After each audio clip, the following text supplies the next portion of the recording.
तर मंडळी, आता आपण पोहोचलोय माणकेश्वर या ठिकाणी। हे ठिकाण धाराशिव जिल्ह्यातील भूम तालुक्यात स्थित आहे।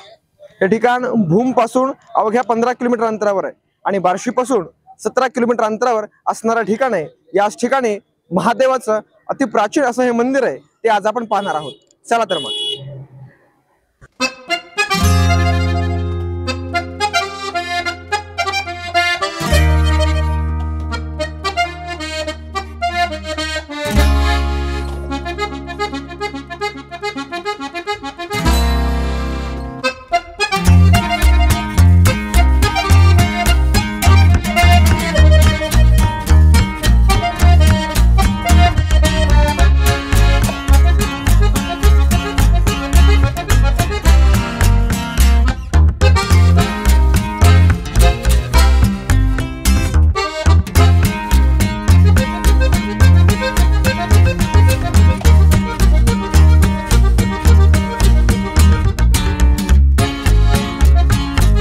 तर मंडळी, माझ्या पाठीमागे पाहताय ते हे माणकेश्वर महादेव मंदिर आपण या ठिकाणी पाहतोय। हे मंदिर अतिशय प्राचीन असून अंदाजे 12व्या शतकात हे मंदिर बांधलं गेलं असा इतिहास सांगतो। याच ठिकाणी आता आपण पाहतोय ते माणकेश्वर मंदिर व याच्या लगतच असणारं हे सटवाई देवीचं मंदिर आज आपण पाहतोय। हे हेमाडपंथी बांधकाम शैलीतलं हे मंदिर आज आपण पाहणार आहोत। चला तर मग।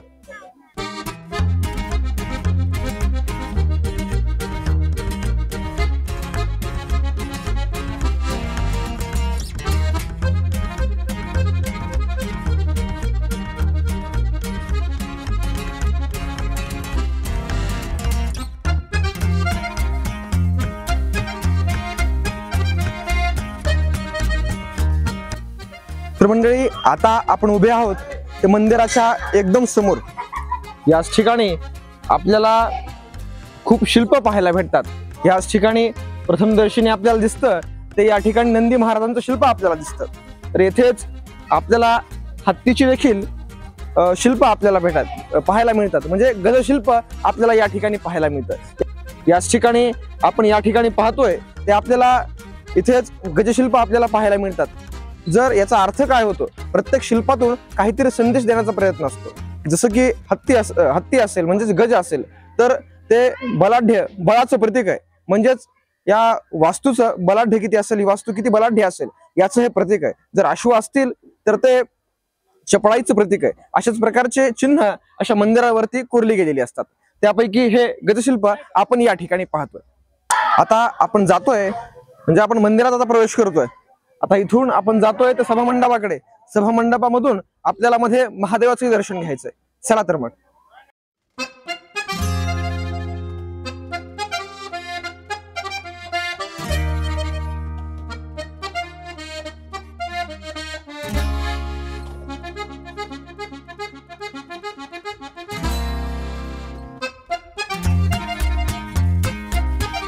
आपण मंदिरामध्ये प्रवेश करतोय। तत्पूर्वी या मंदिराच्या पायऱ्यावरती देखील आपल्याला सुंदर असं कोरीव काम आपल्याला पाहायला मिळतं। आता आपण मंदिरामध्ये प्रवेश करूयात, त्यानंतर मंदिराचा इतिहास, वास्तू आपण पाहून घेऊ।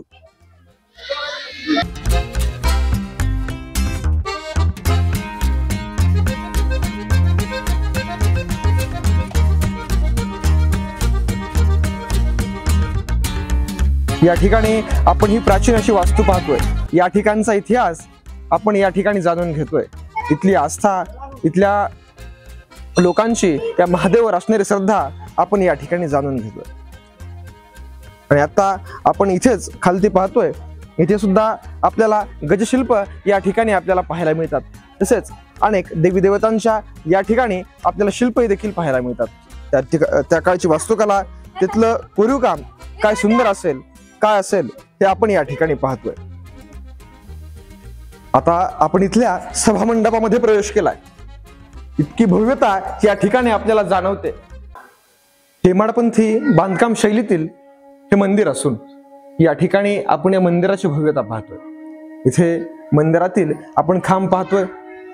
खरं तर किती योग्य असं नक्षीकाम यावरती केलं गेलेलं आहे। या खांबावरती अनेक आपल्याला शिल्प देखील भेटतात, अनेक देवी देवतांची शिल्प, तसेच अनेक कलाकृती या ठिकाणी आपण पाहतोय। इतकं सुंदर असं हे बांधकाम, काय किती अवर्णनीय हे बांधकाम या ठिकाणी आपण पाहतोय. आता आपण पाहतोय ती या सभामंडपाची वरची बाजू म्हणजे छत आपण या ठिकाणी पाहतोय. तसेच आता आपल्याला दिसतोय तो इथला खांब, यावरचं नक्षीकाम, इथे कोरली गेलेली शिल्प आपण या ठिकाणी पाहतोय. अनेक आक्रांतांकडून या ठिकाणची अवस्था ही दुर्दैवी करण्यात आली. या ठिकाणी अनेक मूर्त्या भग्नावस्थेत आहेत. या ठिकाणी आपल्याला हे मारुतीचं शिल्पही दिसतंय, या ठिकाणी मूर्ती दिसते. इथे रोज पूजा ही होत असावी. याच ठिकाणी आपण पाहतोय ती या मारुतीची मूर्ती आपण या ठिकाणी पाहतोय. अतिशय सुंदर असे बांधकाम आपण या ठिकाणी पाहतोय. आता आपण जातोय तिथल्या मुख्य गर्भगृहाकडे. त्यासाठी इथेच आपण पाहतोय की आपल्याला काही पायऱ्या उतरून मध्ये भगवंताचं दर्शन करता येतं. अतिशय सुंदर असं हे बांधकाम आपण या ठिकाणी पाहतोय. त्या काळची वास्तुकला किती सुंदर असेल आणि आजही ते बांधकाम इतकं सुंदररित्या टिकून आहे, याला खरंच हे असं हे बांधकाम अवर्णनीय. या गर्भगृहाच्या मुख्य प्रवेशद्वारावरती, त्याच्या भिंतीवरती आपण अतिशय सुंदर असं कोरीव काम या ठिकाणी आपण पाहतोय. इथेच आपल्याला त्याच्यावरतीच अनेक शिल्प देखील कोरलेले दिसतात.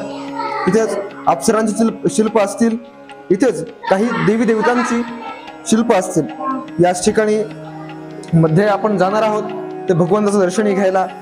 सुंदर असे शिवालय या ठिकाणी बांधलं गेलंय. खरंच हा आपल्या जिल्ह्याचा, आपल्या महाराष्ट्राचा आणि आपल्या देशाचा हा सांस्कृतिक वारसा आपण जपला पाहिजे.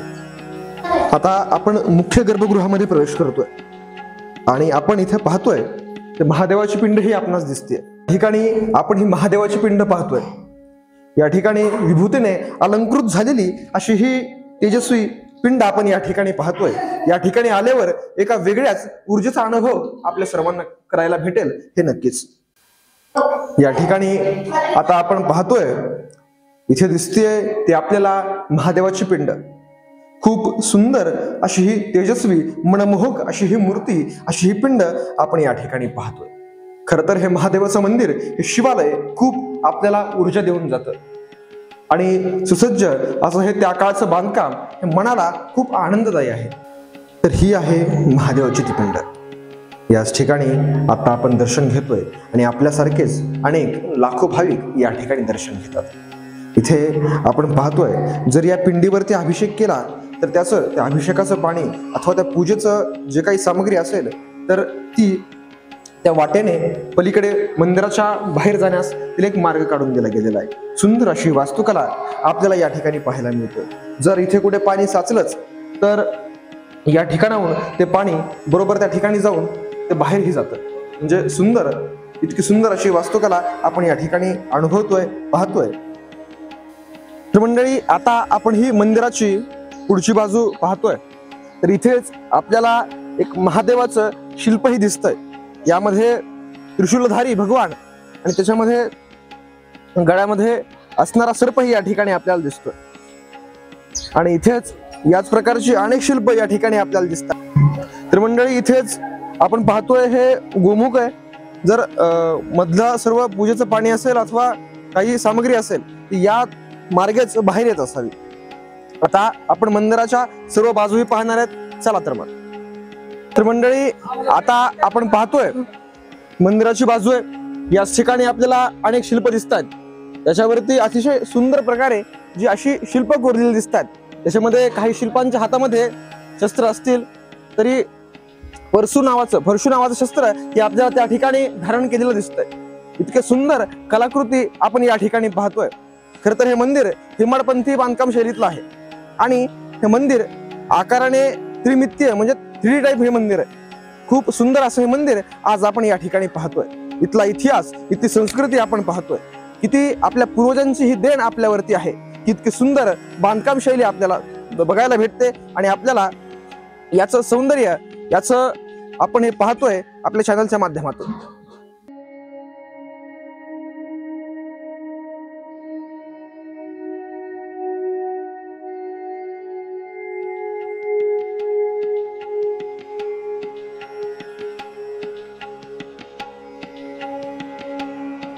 मंदिराच्या मागच्या बाजूस आता आपण जातोय आणि तिथून आपल्या शेजारीच आपण पाहतोय या ठिकाणी शेजारी सटवाईचं मंदिर देखील आहे, ते पण आपण आज पाहणार आहोत। इथेच गोमुखी देखील आपल्याला दिसतंय। याच ठिकाणी जे मंदिरातील जे मुख्य गर्भगृहातील जे पूजा विधी जी केली जाते ती सामग्री तिथलं पाणी या मार्गे बाहेर येतं।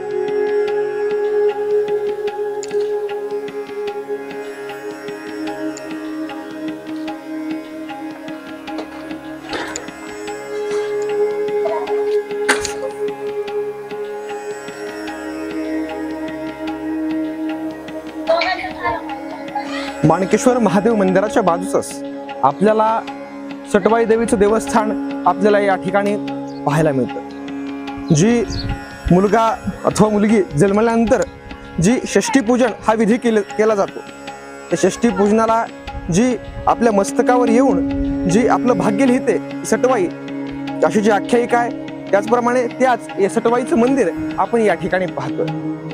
आता आपण मंदिरामध्ये प्रवेश करतोय। इथलं हे बांधकाम नूतन आहे, म्हणजे नवीन बांधकाम आहे। मध्येच आपण पाहतोय ते मंदिर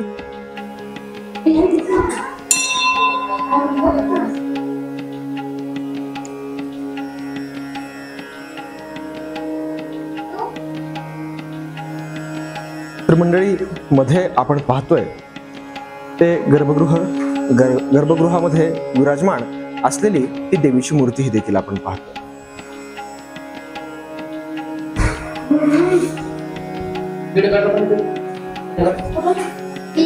आता आपण जी पाहतोय ती देवीची मूर्ती आपल्याला या ठिकाणी दिसते।